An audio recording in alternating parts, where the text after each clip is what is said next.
Bonjour à tous et bienvenue sur le plateau du Forum des lecteurs avec aujourd'hui 3 écrivains, Jean-Luc Marty, Sigolène Vincent et Ludovic Ninet pour un premier roman qui s'intitule La fille du van. À côté de vous, Sigolène Vincent donc, qu'on retrouve pour Les Jouisseurs aux éditions de l'Observatoire, et Jean-Luc Marty pour un livre qui donne son titre à la rencontre, Être tellement, publié chez Julière. Alors, Être tellement, c'est le nom la traduction d'une région du Brésil chez vous. C'est aussi ce qui vous relie tous les trois parce qu'il y a dans vos héros quelque chose d'un flottement, des personnages qui sont socialement vulnérables, qui ont une manière d'être au monde rendue difficile par une sensibilité qui ne semble pas forcément compatible avec la violence contemporaine. On va commencer peut-être justement par vous, Jean-Luc Marty.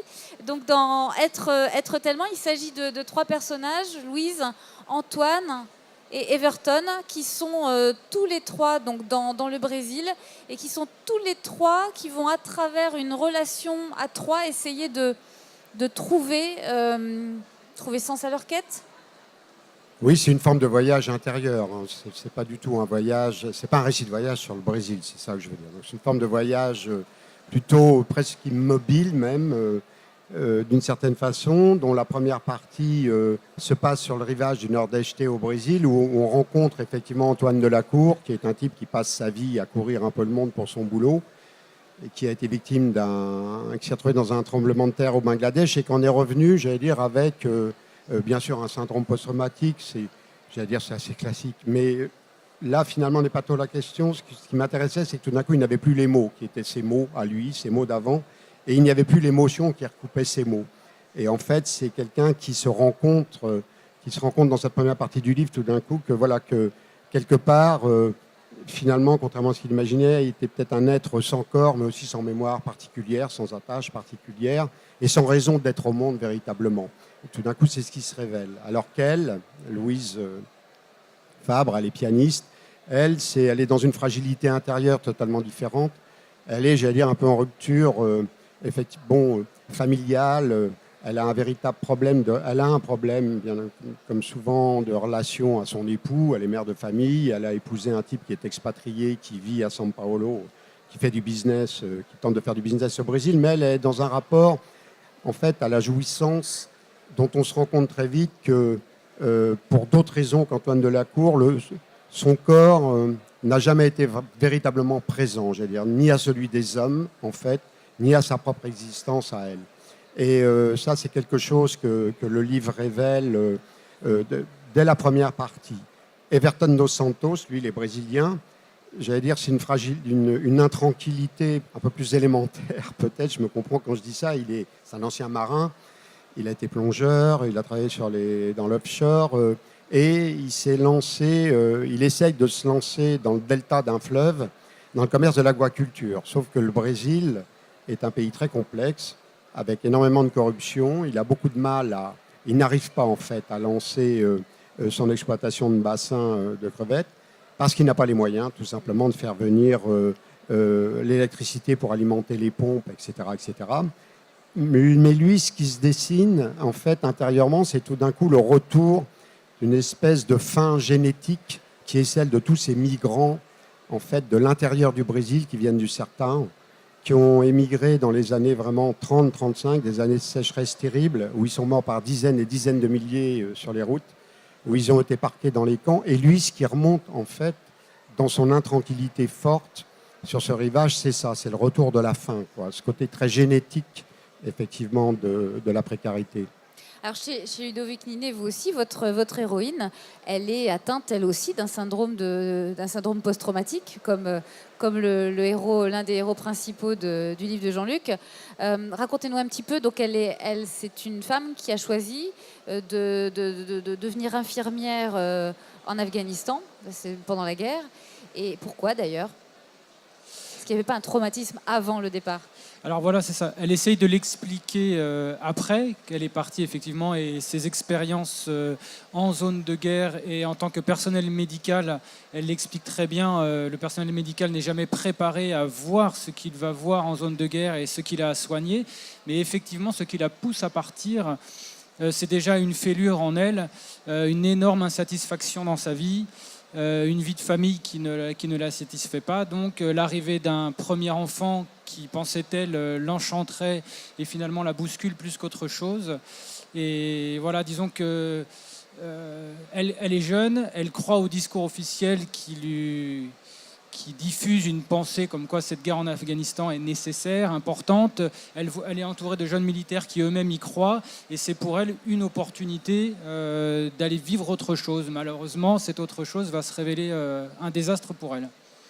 Qu'est-ce qui associe les quatre héros de votre livre, la Sabine, Pierre, Sonia, Abbès? Comment se retrouvent-ils à faire, pas dire famille, mais à faire communauté ensemble?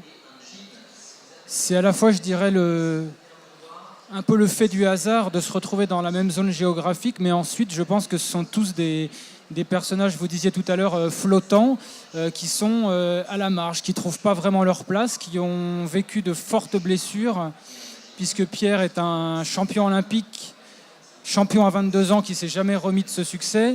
Abbès, lui, est un fils de harki qui a vécu en camp pendant la plus grande majeure partie de sa jeunesse. Et alors, il y a peut-être Sabine quand même qui est un personnage différent, qui elle, on dirait qu'elle se satisfait de ce destin un peu manqué, elle se destine à autre chose dans sa jeunesse, et c'est peut-être elle la plus stable, d'ailleurs vers laquelle Sonia se tourne pour aller récupérer un peu de stabilité. Voilà.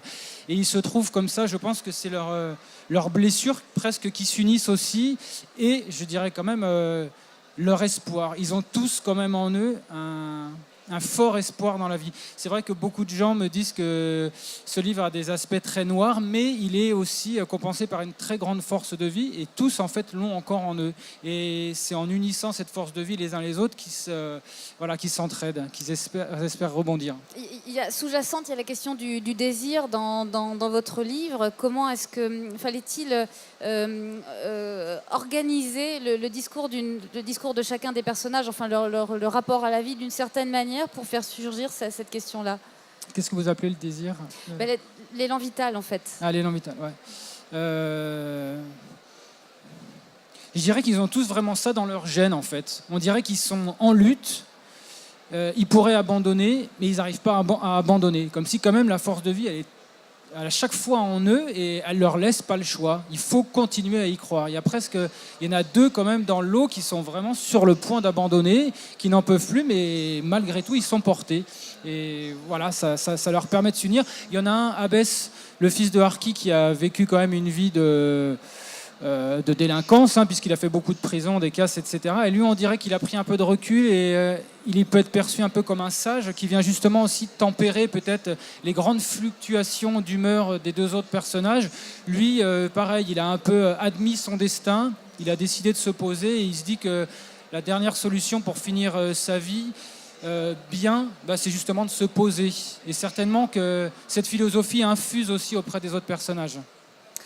Alors, Sigolène Vincent, Les Jouisseurs pose aussi la question du désir, de l'élan vital. Est-ce que vous pourriez nous dire un petit peu de quoi il s'agit? En fait, c'est deux personnages, un homme, une femme, et puis deux personnages de papier, aussi un homme et une femme, dans un contexte historique et géographique très différent, mais qui leur ressemble beaucoup. Est-ce que vous pouvez nous dire simplement ce qui organise la construction de votre livre?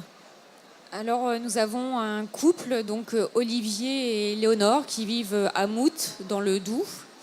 Olivier est écrivain, en panne d'inspiration. Depuis des années, il travaille sur un roman qu'il voudrait entraîner vers le traité philosophique de la fascination des trains électriques. Et il est marié donc à Éléonore, qui est visiteuse médicale, spécialisée en psychotropes. Et elle mange la moitié de sa cargaison. Elle a un mal-être qui n'a rien à voir avec un choc post-traumatique. Elle va mal, mais comme les 4 personnages du roman vont mal sans raison particulière, sont, encore une fois, comme on l'a dit, là, des êtres flottants. Il n'y a aucune explication sur la source, l'origine de ce mal-être.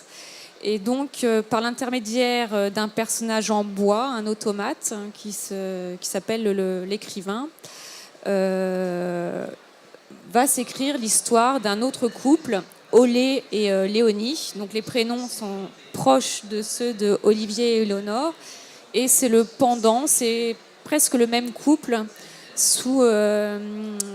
au Maroc pendant la pénétration pacifique du maréchal Lyautey. Et c'est le même. En fait, c'est le couple. Le couple actuel ne vit plus l'aventure, vit au quotidien, et le couple en miroir, lui, vit l'aventure que plus personne ne vit aujourd'hui en réalité. Alors vous dites qu'ils ne vont pas bien, et pour autant, il n'y a pas de pathos et de douleur qui remue, il n'y a pas du tout de... Vous ne passez pas vos pages à expliquer le mal-être et la douleur. Il y a en revanche dans votre livre une douceur de spleen. Et on ne peut pas s'empêcher de rapprocher cette histoire, en particulier avec la mauvaise habitude qu'a Éléonore de prendre la tangente vers les paradis artificiels, d'aller vers quelque chose qui n'est pas tout à fait de notre siècle, mais qui ramène un malaise fin de siècle qu'on avait à la fin du 19e. Oui, la mais décadence. C'est un peu mon inspiration, enfin le spleen, Baudelaire, Rimbaud, Verlaine, tous ces personnages-là m'inspirent beaucoup moi, j'y suis très attachée. Et déjà, les paradis artificiels étaient un thème que j'abordais dans un précédent roman, Le Caillou, où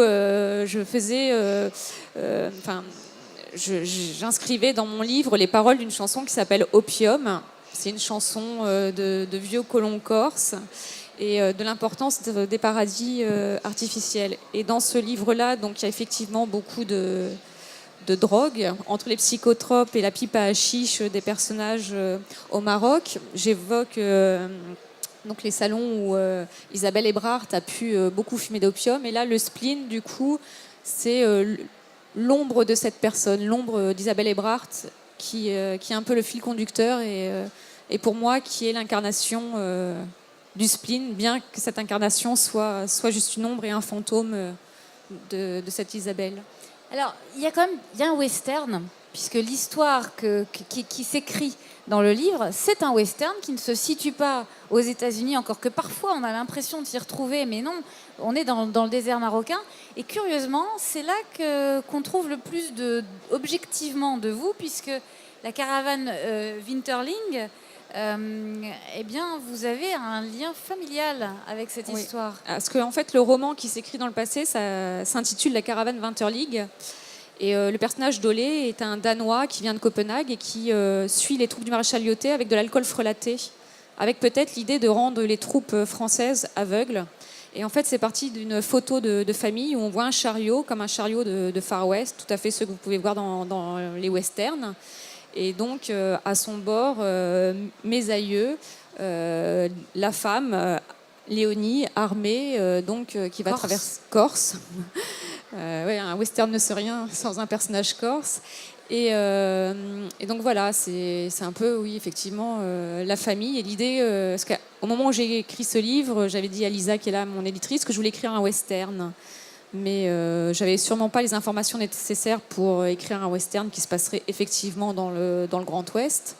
Et je me suis dit que j'allais le faire au Maroc avec ce chariot qui a réellement existé. Et j'ai rajouté par-ci par-là des plumes, que ce soit des plumes de faucon ou des plumes de flamant rose, mais il y a aussi des plumes dans les chapeaux. La corsitude de Léonie a-t-elle un rapport avec la corsitude de votre éditrice Lisa Liotto ou pas du tout? Non, pas du tout. D'accord, c'était pour voir jusqu'à quel point vous étiez influencé.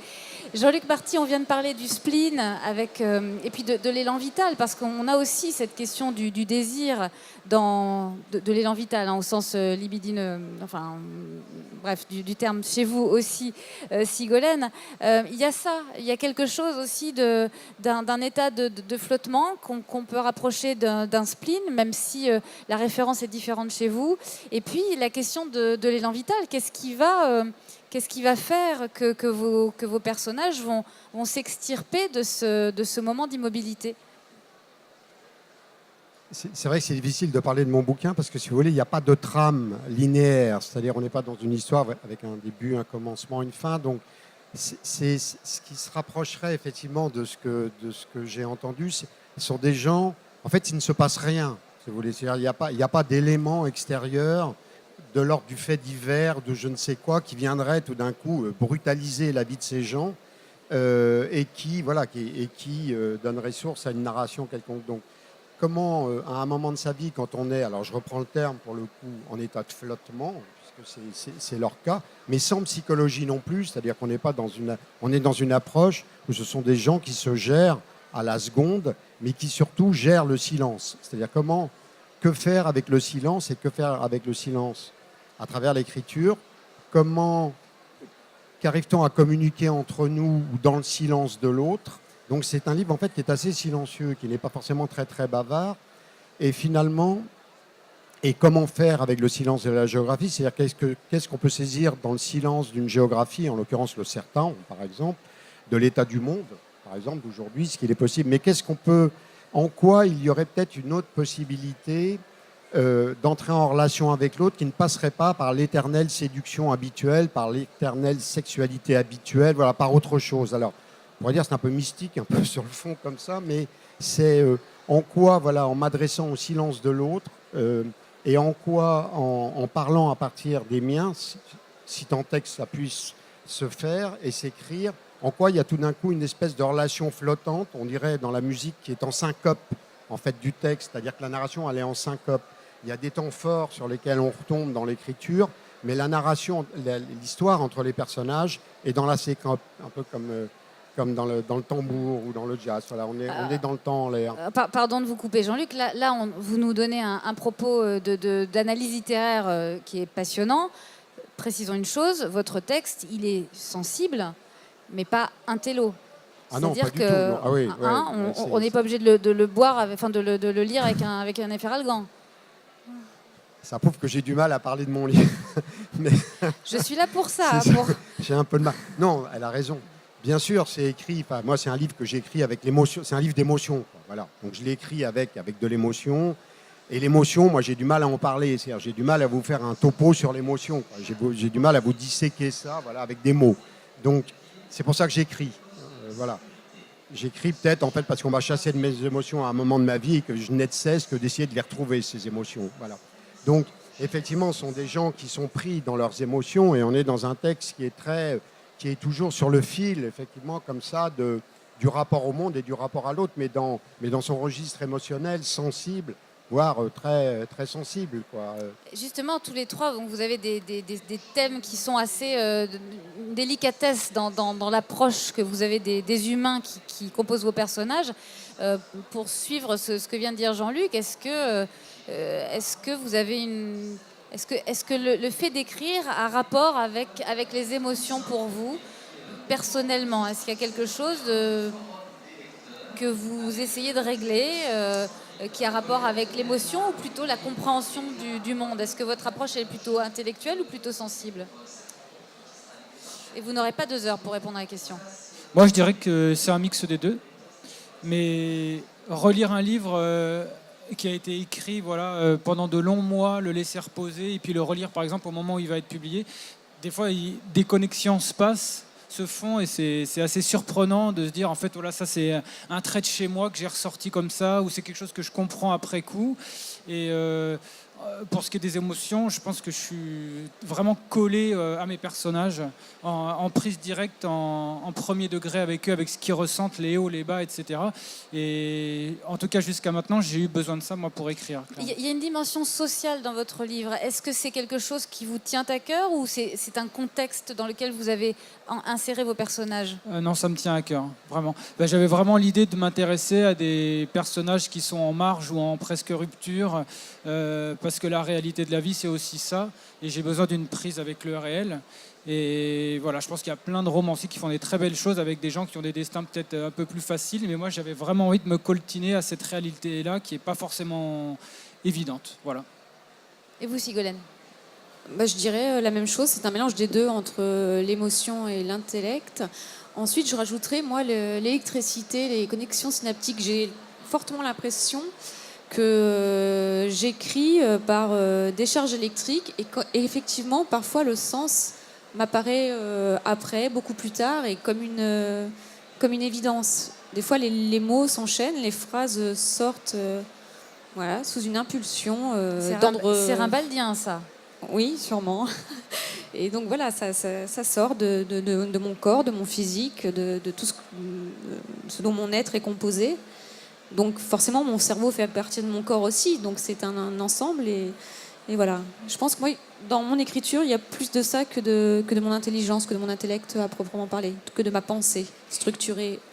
Quand je parle de Rimbaud, je le fais vraiment exprès. Hein. C'est pas du tout une boutade parce que si on prend votre précédent, qui était donc publié aux éditions Plomb, d'ailleurs par la même éditrice, il y a quelque chose de rimbaldien dans une espèce de d'errance et de rapport très presque synesthésique et connecté en fait avec quelque chose du génie de l'écriture en fait, quelque chose comme ça. Ben là, je parlais parce que donc du coup moi j'ai grandi à Djibouti où Rimbaud a beaucoup été. Hein. Je suis souvent allée taper à sa porte à Obok et je me suis demandé souvent si c'était ce paysage qui m'avait constitué moi tel que je suis et l'écriture telle que je la conçois, telle que je l'écris. Et là, j'en parlais tout à l'heure avec une lectrice, savoir, parce que Hugo Pratt également a été là-bas, Romain Gary en a fait un très beau livre. Et est-ce que c'est ces paysages-là qui m'a faite, ou est-ce que chacun d'entre nous, tous les êtres humains qui voient ces paysages, qui sont sur cette terre-là, éprouveraient la même chose? Et donc, je ne sais pas, moi, c'est de l'ordre de ce territoire, de ce berceau de l'humanité. Et du coup, moi, je ne crois en rien. Hein, je suis totalement athée. Je n'ai pas de pensée magique en dehors de celle-là, du berceau de l'humanité, de quelque chose un peu mystique quand même. Alors, vous racontez une vraie histoire qui est dense, enfin une double histoire très liée. Enfin, il y a une vraie construction dans votre livre. Mais j'ai un peu l'impression, je vous soupçonne, vous et Jean-Luc Marty, je vous épargne sur ce coup-là.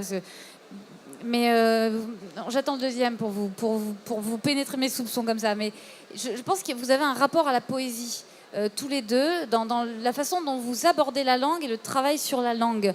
Et sur la façon dont vous arrivez tous les deux à transcrire ce qu'on appelle ordinairement l'ineffable. C'est-à-dire ce qu'on n'arrive pas à dire, cette chose qui est faite d'impression, parfois d'une musique intérieure, d'une espèce d'être là et qui est absolument intraduisible, peut-être en musique, mais que vous arrivez à faire en littérature.